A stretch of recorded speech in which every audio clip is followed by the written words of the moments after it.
우리는 가스펠 프로젝트라는 교재를 통해서 성경의 시작인 창세기부터 성경의 마지막 책인 요한계시록까지 연대기적 순서를 따라가면서 하나님의 말씀과 은혜를 나누고 있습니다. 오늘은 5권의 마지막 챕터에 해당하는 본문을 다룰 차례입니다. BC 586년에 바벨론에 의해 남유다는 결국 멸망하게 됩니다. 다윗 왕조가 무너지면서 성전도 불타 무너졌습니다. 성전이 무너지자 이제 성전에서 봉사하던 제사장들도 할 일이 없어졌습니다. 즉 예배 제도도 무너졌습니다.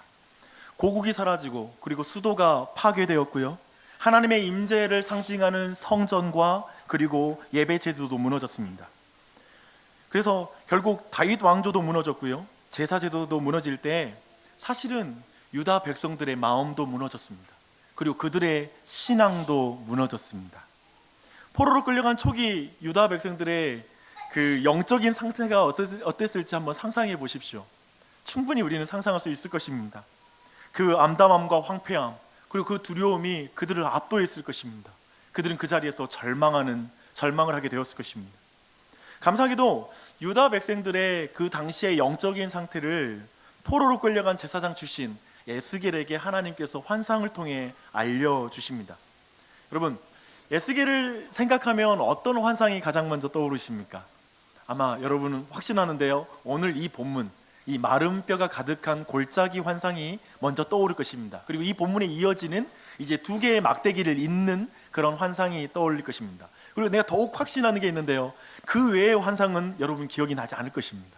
그렇죠? 본격적으로 에스겔이 본 환상을 살펴보기 전에 한번 몇 가지 정리하고 갈 것이 있습니다. 우선 오늘 우리가 볼 마른 뼈가 가득한 골짜기의 환상을 제가 마골 환상이라고 이름을 붙이겠습니다. 왜냐하면 아침이라 제가 혀도 꼬이고 이게 말이 잘 안 나오고 말도 길어서 계속 반복하기 어렵습니다. 이 마골 환상을 살필 때 한 가지 우리가 또 정리할 게 있습니다. 그것은 뭐냐면 환상이라는 장르에 대한 여러분의 태도입니다. 이제 환상이라는 것은 있잖아요, 사람들은 환상하면 깨어있을 때도 꿈에서 보는 것처럼 보고 있는 장면이라는 측면에서 초자연적이고 신비한 것을 먼저 상상하기 쉬운데요, 그것보다 하나님이 지금 환상이라는 방식을 통해서 무엇을 강조해서 우리에게 전달해 주는지를 주목할 필요가 있습니다. 이 방식은 뭐냐면 어떤 논리적인 사고보다는 이 상징이 지닌 그 감정적인 전달력을 사용하는 게 이 환상을 사용하는 이유입니다. 즉 우리에게 감정적으로 아주 직관적으로 느끼게 해주기 위해서 이 환상을 사용하고 있다는 것입니다. 그래서 오늘 말씀을 저도 최대한 감정적인 전달력을 줄이지 않도록 노력하겠습니다. 이제 마골 환상의 이 시작은 하나님으로부터 이제 시작되는 것을 볼 수 있습니다. 가나안 땅에서 추방된 에스겔에게 하나님께서 먼저 권능으로 임재하시죠. 그리고 그의 영으로 한 골짜기로 그를 이끌어 가셨다라고 성경은 말하고 있습니다. 근데 이 골짜기에는 사람의 뼈가 가득해요. 아마 우리들 대부분 박물관에서나 아니면 인체의 탐험, 신비와 같은 어떤 특별한 엑스포 같은 데 가서나 아마도 여러분이 사람의 실제 뼈를 대했을 것입니다. 그리고 확실한 것은 뭐냐면 여러분들이 사람의 뼈가 아주 무더기로 있는 것은 전혀 본 적이 없을 거예요. 그런 측면에서 우리는 이 무더기가 사람의 뼈가 가득한 골짜기를 우리가 어떻게 느껴야 될지에 생각해 볼 때 아마 대부분은 전설의 고향에서 아니면 공포 영화에서 공포를 주기 위한 장치로 사용했던 뼈 무더기를 상상할 거예요. 그런데 지금 제사장이었던 에스겔에게는 이 뼈 무더기가 가득한 이 골짜기가 매우 특별하게, 또 이스라엘 사람들에게는 매우 특별하게 이 마골 골짜기가, 마골이 특별하게 다가갔을 것입니다. 그러면서 한번 살펴볼 건 뭐냐면 마치 그 뼈는 어떠한 소망도 없는, 다시 살아날 소망이 없는 죽음의 상태를 말하는 것이죠. 죽음을 가리키는 것이죠. 그래서 뼈가 증거하는 건 이런 거예요. 만약 뼈가 말할 수 있다면 이렇게 말하는 것이죠.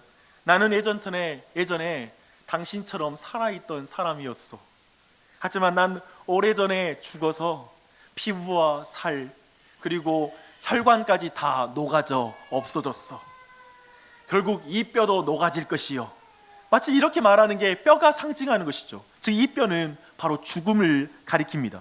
그리고 그 죽음을 만지는 것, 그리고 그 죽음에 노출되는 게 이스라엘 사람들에게, 특별히 성경은 그것을 바로 부정한 것이라고 말합니다. 그래서 시체를 만지거나 뼈에 노출됐을 때 부정한 자가 되는 것이죠. 왜 이렇게 굳이 말하냐면 하나님은 생명 그 자체이거든요.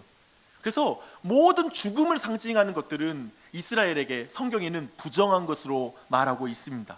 그런 의미에서 지금 하나님께서 그의 영이 지금 에스겔을 그 뼈들이 가득한, 죽은 뼈들이 가득한 그곳을 데리고 갔다는 건 매우 부정한 장소에 그를 데리고 간 것입니다. 근데 여기에서 우리가 이제 이 골짜기와 뼈가 뭘 의미하는지 좀 더 살펴볼 차례입니다. 11절과 12절에서 그 답을 말해주고 있어요. 원래 이 환상이라는 것은 비유와 비슷해요. 그래서 약간은 많은 것을 적용해 줄 수 있도록 환상을 사용하는데, 지금 에스겔은 구체적으로 이걸 어떻게 적용해야 되는지를 11절, 12절에서 구체적으로 그 해석을 해주고 있습니다. 그래서 11절 보면 또 내게 이르시되 인자야 이 뼈들은 이스라엘 온 족속이라. 뭐라고요? 이 뼈가 뭐라고요? 이스라엘 온 족속이에요.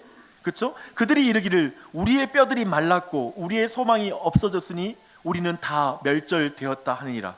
그리고 나서 12절 말씀 보니까요, 심지어 이스라엘 백성들이 지금 이 스스로를 뼈라고 느끼는, 스스로 자신이 죽었다라고 느끼는 장소가 바로 무덤이라고 말하고 있습니다. 이 장소는 뭐냐면 곧 이 골짜기는 어디냐면 이스라엘 백성이 포로로 끌려간 그 장소, 즉 바벨론에 있는 어느 땅, 그곳에 바로 자신들에게 무덤처럼 느껴지고 지금 죽음의 골짜기라고 느끼는 것입니다. 그리고 스스로를 뭐라고 평가하냐면 그 무덤 속에 있는 시체라고 지금 말하고 있습니다. 그들은 모든 생명으로부터 단절되어서 자신의 뼈가 말라가는 것 같다고 고백하고 있어요. 이런 표현이 어떠세요? 뼈가 말라가는 것 같다 라는 표현, 깊은 고통을 말하는 것입니다. 이미 자신들의 운명은 끝장났다라고 고백하는 것이고요, 절망의 나락에 빠져들고 있다고. 절망이라는 게 그냥 어느 한계에 멈추면 좋겠는데 절망의 무게는, 그 깊이는 가늠할 수가 없는 것 같습니다. 그래서 에스겔에게 보여주신 마골 환상은 사실 포로로 끌려간 이스라엘 백성의 내면의 상태를 가시적으로 나타내준 환상이라고 이해할 수 있을 것입니다. 그래서 이제 2절을 보니까요, 포로로 끌려간 이스라엘 백성들은 에스겔과 함께 본격적인 마골 투어에 들어가게 됩니다. 먼저 그 뼈 사방으로 지나가게 했다라고 하나님이 그렇게 이끌어 가시는 거예요. 하나님이 손을 붙잡고 지금 그 골짜기를 투어하시는 것입니다. 근데 오늘날에는 이 장면을 생각하면 우리가 드론을 통해서 본 자연 경관이 좀 상상이 되잖아요. 그래서 드론이 이렇게 위에 떠가지고 그 골짜기에, 뼈가 가득한 골짜기를 가는 걸 상상할 수 있는데, 아마 이 당시에는 드론이 없기 때문에 이제 마치 사람의 얼굴에다가 카메라를 단 것처럼 이제 에스겔의 자리에서 걸어가면서 그 모든 뼈를 하나하나 바라보는 걸 상상하는 게 더 정확한 묘사일 것입니다. 이제 사방이라는 방향, 사방에 뼈가 널려 있습니다. 그리고 뼈가 심이 많았다라는 묘사를 해주고 있습니다. 그리고 그 뼈가 아주 말랐다라고 이렇게 그 정도를 표현하고 있습니다. 이 말은 뭘까요? 이스라엘 온 족속이 지금 처한 황폐함과, 그리고 그 황폐가 얼마나 광범위했는지, 그리고 그 황폐함이 얼마나 심각했는지를 보여주는 표현을 지금 이렇게 하고 있는 것입니다. 그래서 이런 묘사를 통해 명징하게 전달되는 것은 이거예요. 이 이상의 끔찍하고 절망적인 상태는 없다, 완전히 회복 불가능이다 라는 게 지금 포로로 끌려간 이스라엘 백성이 자신의 처지에 대해서 느끼는 감정이었습니다. 근데 여기서 한 가지 우리가 주목했으면 할 게 있어요. 그건 뭐냐면 하나님께서 지금 에스겔에게 이 모든 상황을 직면하게 하신다는 거예요. 지금 손을 끌고 그 마른 뼈가 마른 것까지 일일이 구체적으로 직면해서 확인하게 하고 있다는 걸 여러분 같이 주목했으면 좋겠습니다. 에스겔은 물론 포로로 끌려갔기 때문에 그 자신도 지금 어려운 환난을 당하고 있어요. 그래서 어쩌면 손을 끌고 갔을 때 안 봐도 다 압니다, 지금 우리 상황 비참합니다라고 말할 텐데, 하나님은 그것을 일일이 보여주고 계세요. 그것을 똑똑히 보게 하고 있습니다. 그래서 그 똑똑히 보게 하고 있는 그 의도를 이해할 필요가 있어요. 근데 한 신학자가 참 이 부분을 재미있게 표현했어요. 그 의도는 이런 거예요.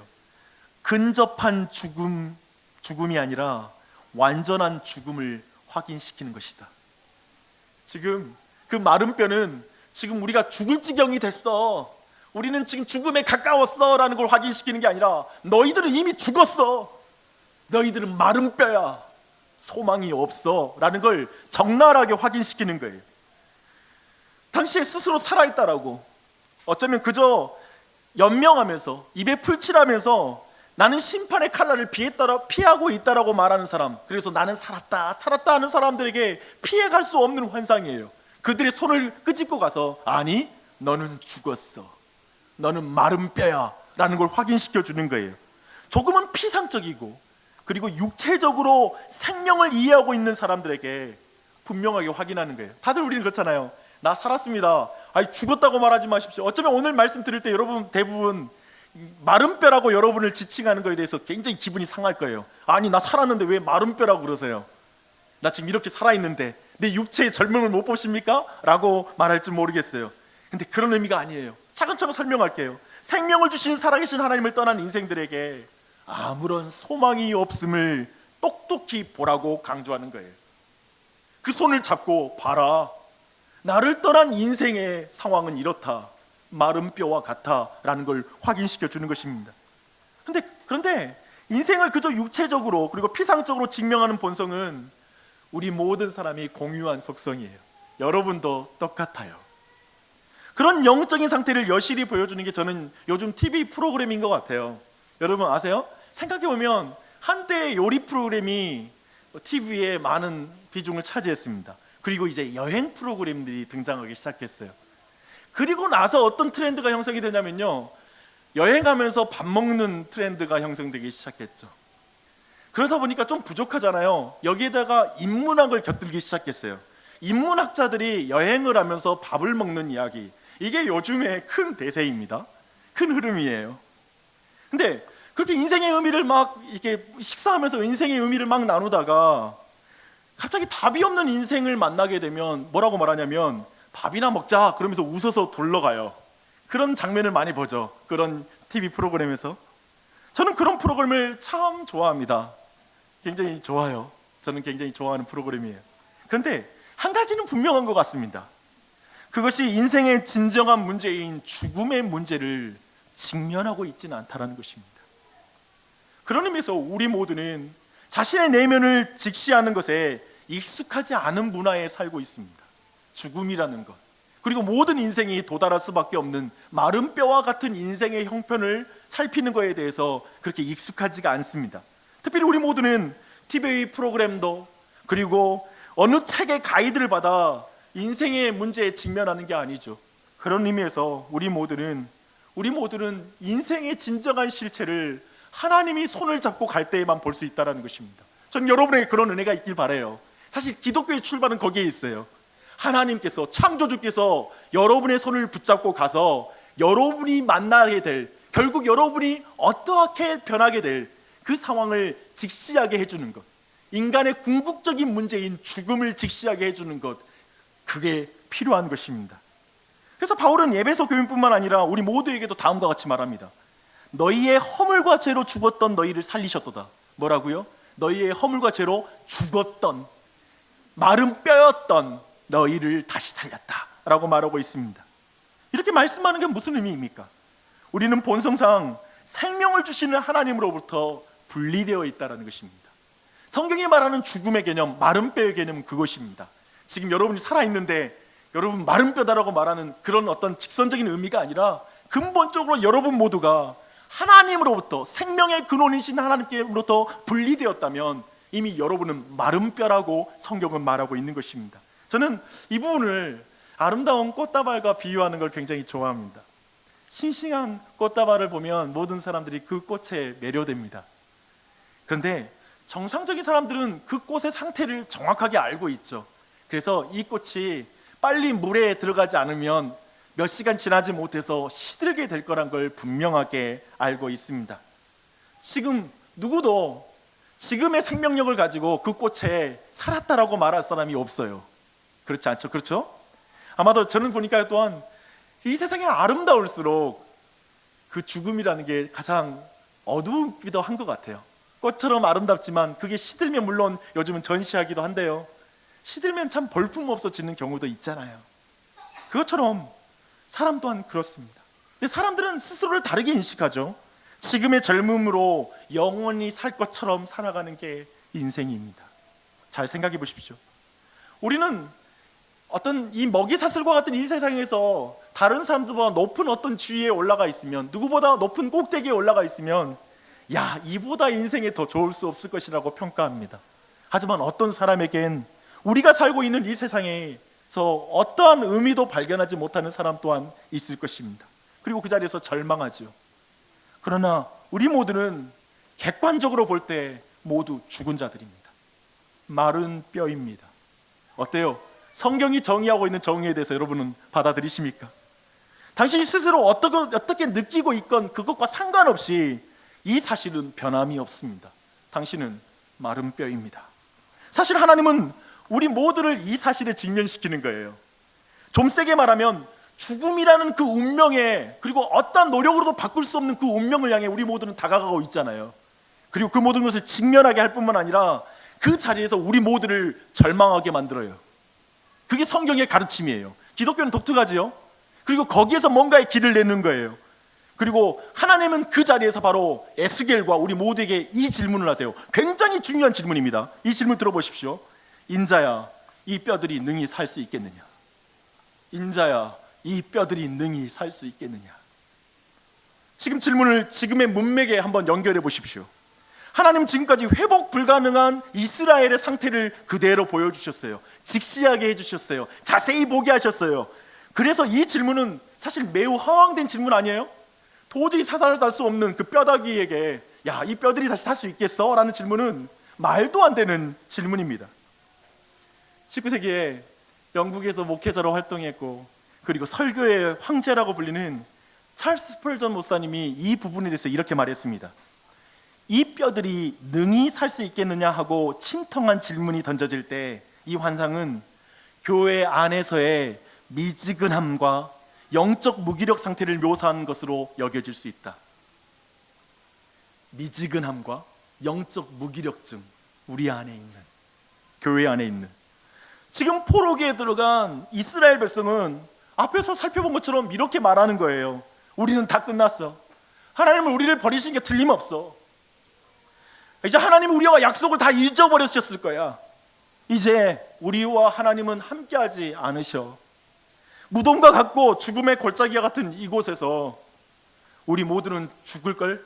그리고 우리 민족은 결국 사라지고 말 거야 라는 그 깊은 영적 무력감, 그리고 절망이 지금 그 민족을 휩싸고 있는 것입니다.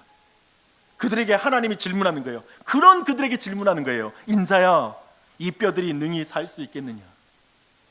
자신에 대해 비참한 사람, 가족이 깨어진 사람, 부부관계가 무너진 사람, 교회에 대한 실망과 교회에 하나님이 계시지 않다라고 생각되는 사람, 신앙이 무너져버린 사람들, 그래서 영적으로 무기력하고 미지근한 신앙 가운데 머물러 있는 사람들에게 하나님은 지금 직접적으로 물어봅니다. 인자야, 이 뼈들이 살 수 있겠느냐? 에스겔은 이 질문에 어떻게 대답할까요? 여러분은 어떻게 대답하시겠습니까? 여러분의 인생을 묶어서 한번 대답해 보십시오. 혹시 여러분이 미지근하고, 그리고 어쩌면 여러분이 무기력함 가운데 있다라면 어쩌면 이 질문은 아마 더 깊이 생각하게 하는 질문일 것입니다. 근데 이 질문에 에스겔은 이렇게 대답해요. 주 여호와여, 주께서 아시나이다 라고 대답합니다. 에스겔은 분명히 뭐라고 말하냐면, 사람의 아들이 스스로의 노력으로 죽음으로부터 구원받을 수 있다는 그런 긍정주의를 에스겔은 철저히 버려요. 자기는 사람의 아들이잖아요. 인자이잖아요. 그가 어찌 이 마른 뼈를 살릴 수 있겠어요? 착하게 살면 구원받는다거나 율법을 지켜서 구원받을 수 있다는 식의 주장을 전혀 하지 않아요. 다시 자신의 의지로 큐티 열심히 하고, 그리고 기도생활 열심히 해서 자신의 깨어진 삶과 분리된 삶과 그리고 무너진 이 황폐함이 회복될 수 있을 거라고 생각하지 않아요. 쉽게 말해서 인간 중심적인 행위와 그리고 자기 중심적인 답을 내놓지 않아요. 그래서 에스겔의 대답은 이거예요. 그는 분명히 이렇게 말해요. 주님, 저는 어떻게 하나님이 이 뼈를 살리실지 저는 잘 모르겠습니다. 하지만 한 가지는 압니다. 마른 뼈가 다시 사는 것은 사람에게 달려있는 일이 아닙니다. 우리 민족이 다시 살 수 있는 것은 사람의 의지가 아니라 하나님의 의지가 중요합니다. 사람에게 구원의 가능성이 있는 것이 아니라 사람의 스펙과 우리의 노력과 우리의 지위가 우리의 구원의 가능성이 아니라 창조주 하나님의 권능만이 우리의 살아날 소망입니다 라고 대답하는 것이죠. 이런 대답은 지금 마른 뼈가 있는 골짜기에서 자신의 뼈를 본 사람만이 할 수 있는 고백이에요. 기억하십시오. 하나님만이 구원하십니다라는 고백은 인간의 노력으로 구원할 수 없다라는 걸 철저하게 본 사람만이 하는 고백이에요. 이걸 분명히 드러내고 있죠. 여러분은 이 골짜기에서 자신의 뼈를 봅니까? 하나님을 떠난 존재들은 결국 죽음에 이를 수밖에 없다는 현실을 보고 있습니까? 이게 굉장히 중요해요. 에스겔은 죽음에 직면한 무력한 인간을 인식하고 있는 거예요.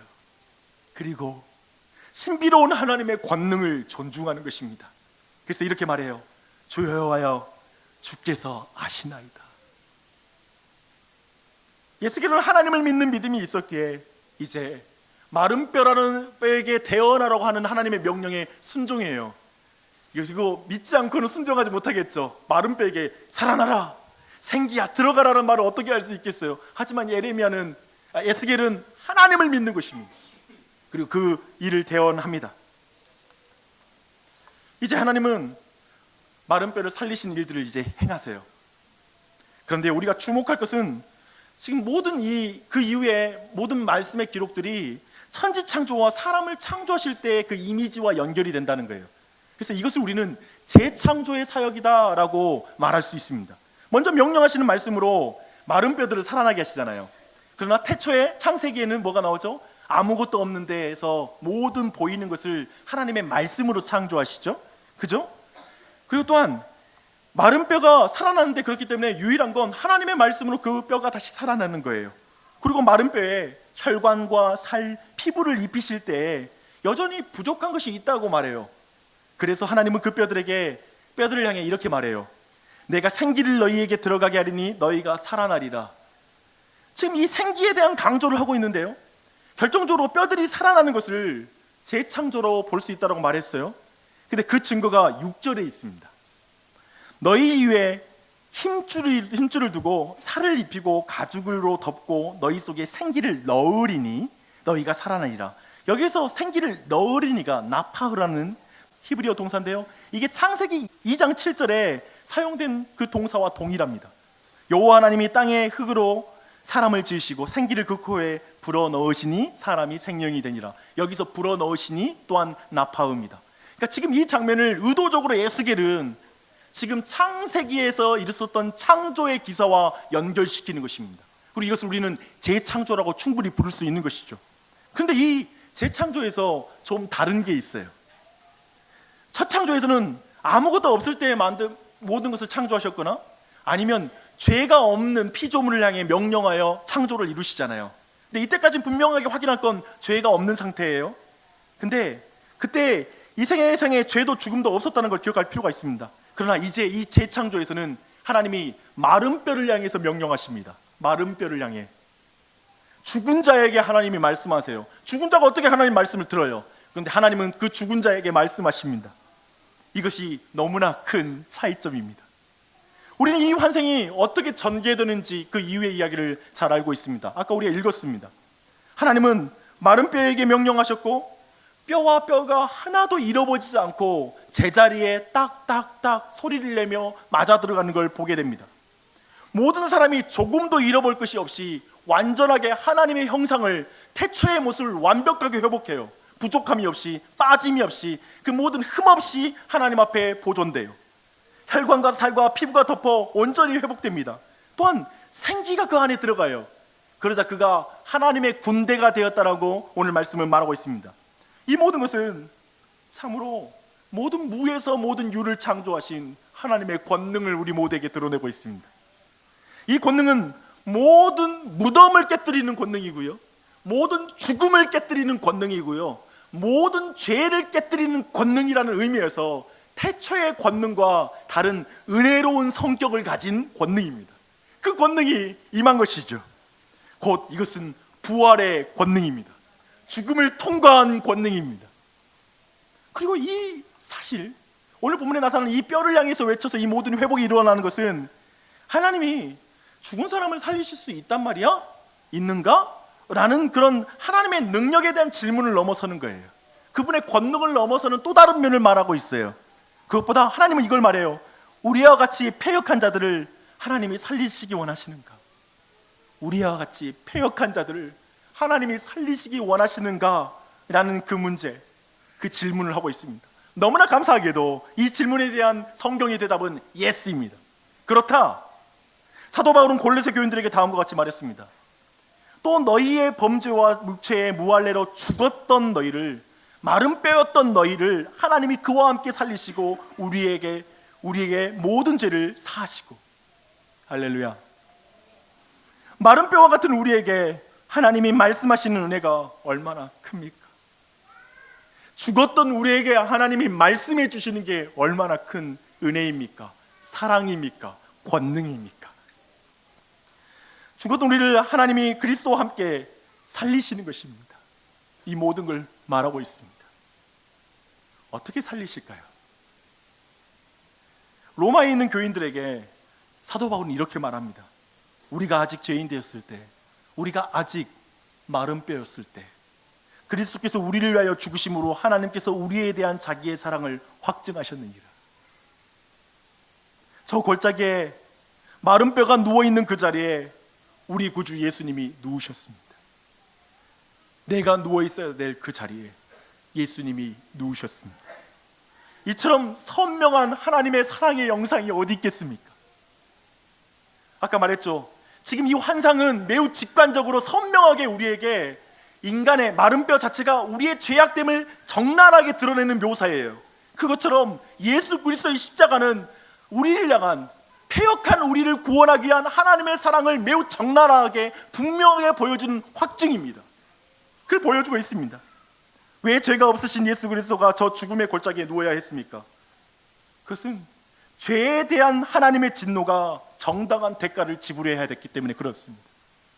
하나님은 단순히 우리를 사랑하면 살아서 용서하거나 아브라카타브라 외치면서 요술 지팡이로 너 용서해 줄게 라는 방식으로 우리를 용서하지 않아요. 죄의 대가를 반드시 지불해야 했기 때문에 그렇습니다. 그래서 예수님은 우리를 대신해서 마른 뼈 사이에 누우신 것입니다. 우리가 누워야 될 자리에 예수님이 누우셨습니다. 그리고 그의 혈관이 터졌고요, 그의 살이 찢겼고 그의 피부가 상하였습니다. 왜냐하면 마른 뼈와 같은 우리 안에 혈관이 다시 살아나고, 그리고 우리 안에 모든 찢어져서 녹아져 버린 우리 안에 살이 다시 회복되어지고, 그리고 그 돋은 살 위에 피부가 덮게 하기 위해서 예수 그리스도가 채찍을 맞으시고 그 피부가 상했다라고 이사야는 말하고 있습니다. 이렇게 재창조를 통해서 드러난 하나님의 사랑과 권능을 생각하면 우리는 아마도 하나님의 사랑과 우리를 향한 하나님의 사랑과 권능에 대한 새로운 그림을 완성할 수 있는 것 같습니다. 우리는 어떻습니까? 산산조각난 인생 아니었습니까? 분리된 인생 아니었습니까? 죽음이 뒤섞여 누구의 뼈인지도 못할 정도로 흩어져 사는 인생 아니었습니까? 생각해보면 우리는 우리 자신이 싫을 때가 있어요.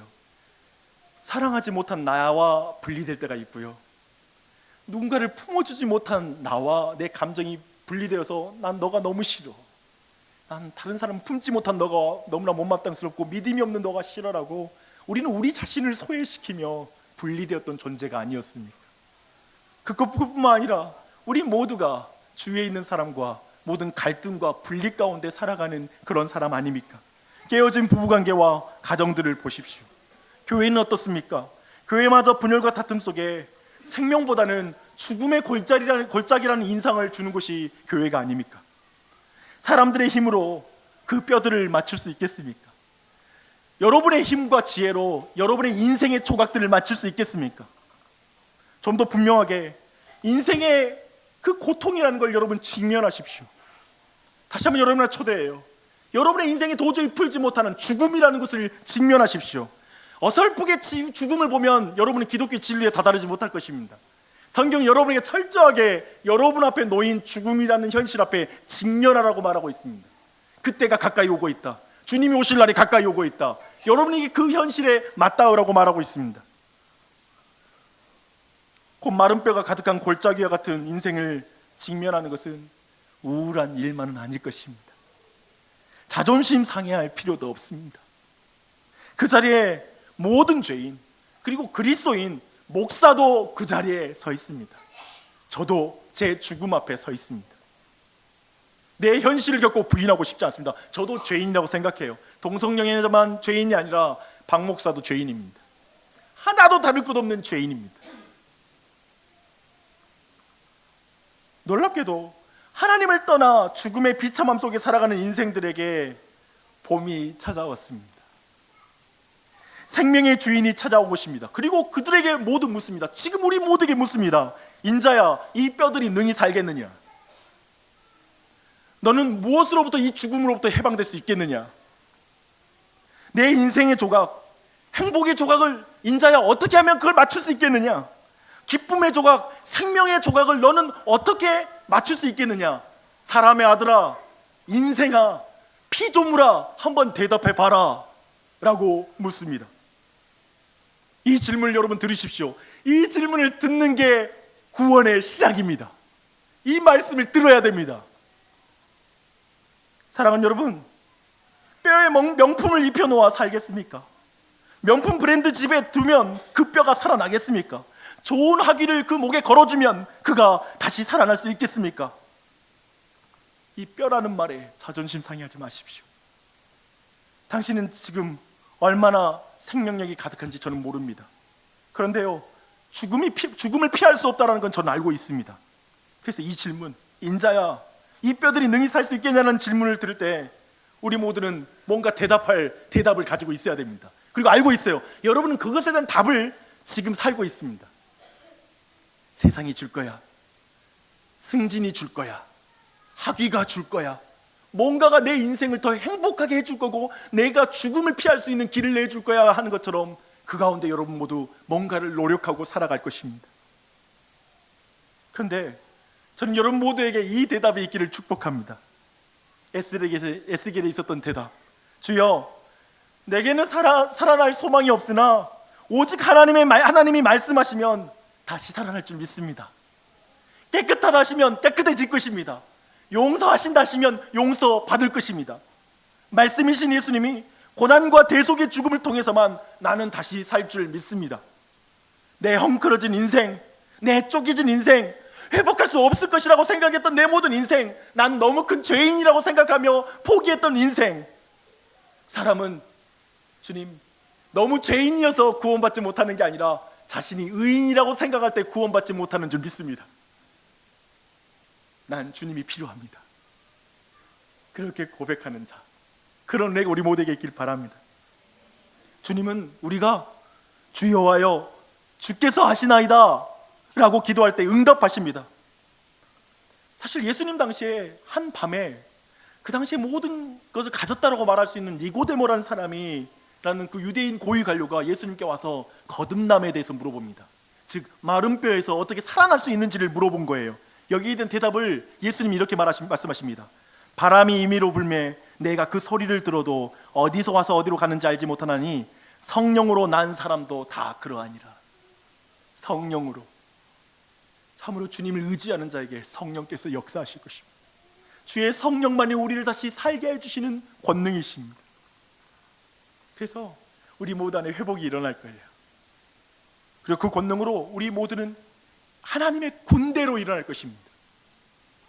즉 이스라엘 공동체가 회복되는 거예요. 교회가 회복되는 거예요. 그래서 교회는 어떻게 하나가 될 수 있고 회복이 될 수 있냐면 오직 말씀으로, 그리고 성령의 사역으로 회복될 수 있는 줄 믿습니다. 우린 그 안에 있습니다. 마지막 한 말씀 읽고 같이 말씀 마무리하겠습니다. 12절 13절 말씀이에요. 저는 이 말씀에서 참 큰 위로를 발견합니다. 다 함께 읽겠습니다. 그러므로 너는 대언하여 그에게 이르기를, 그께서 이같이 말씀하시기를, 내 백성들아, 내가 너희 무덤을 열고 너희로 거기에서 나오게 하고 이스라엘 땅으로 들어가게 하리냐. 내 백성들아, 내가 너희 무덤을 열고 너희로 거기에서 나오게 한즉 너희는 내가 여호와인 줄. 아멘. 여러분 어떤 단어가 주목이 됩니까? 저는 이 단어가 주목이 돼요. 내 백성들아, 내 백성들아. 마른 뼈였던 너가 그리스도를 통하여 내 백성이 되었다. 난 널 무덤에서 끌어낼 거야. 나의 죽음으로 무덤을 깨뜨리고 너를 그 무덤에서 건져낼 거야 라고 말씀하십니다. 이 은혜가 우리 모두에게 있기를 바랍니다. 내 백성들아, 보십시오. 다 내가 한다, 내가 한다 이거예요. 내가 한다, 내가 한다 라고 말씀하십니다. 이게 부활의 권능과 사랑이 아니고 뭐겠습니까? 이 에스겔 환상의 권능과 사랑인 줄 믿습니다. 이 은혜가 우리 모두에게 넘치길 바랍니다. 잠시 기도하십시다.